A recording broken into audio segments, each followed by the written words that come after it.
మనకి మూవీలో ఒక కథ మనం స్టార్ట్ చేసిన తర్వాత అది సగం వరకు తీసి మిగతా కథని ఫ్లాష్ బ్యాక్ లో చూపిస్తాం సార్.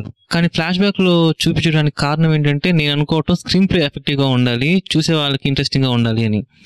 కానీ దాన్ని ఫ్లాష్ బ్యాక్ లో చూపించకుండా కూడా ఇంట్రెస్టింగ్ గా తీయచ్చు. అలా తీసే స్కోప్ ఉన్నప్పటికీ కూడా దాని ఫ్లాష్ బ్యాక్ ని ప్రిఫర్ చేయడానికి గల కారణం ఏంటి అన్నది. నువ్వు అడిగింది నేర్చుకోవడానికి అడిగా కనుక అది వర్తించదు. లాజికల్ గా ఆలోచిస్తే డ్రామా ఉండదు. డ్రామా ఉన్నప్పుడు లాజిక్ ఎవరు అడగరు. మోడీ సీఎం గా ఉన్నప్పుడు అయితే అంతకుముందు ఎమ్మెల్యేగా ఉన్నప్పుడు ఎవరైనా మోడీ గురించి ఆలోచించారా? మోడీ పిఎం అయిన తర్వాత ఒక ఛాయ్ అమ్ముకునేవాడు పిఎం అయ్యాడు.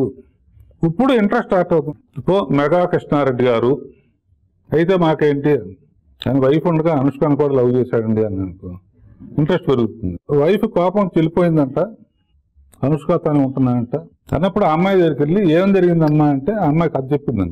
ఒరిజినల్ గా ఈ కృష్ణారెడ్డి అనేవాడు జోలపాలెంలో పుట్టాడు, గాలిగా తిరిగేవాడు, ఆ తర్వాత సోడా బండి పెట్టాడు, అది కూల్ డ్రింక్ షాప్ పెట్టాడు, తర్వాత డబ్బులు వచ్చినాయి, తర్వాత ఈ అమ్మాయిని లవ్ చేశాడు, ఆ తర్వాత పెళ్లి చేసుకున్నాడు, ఆ తర్వాత అనుష్క కనపడింది.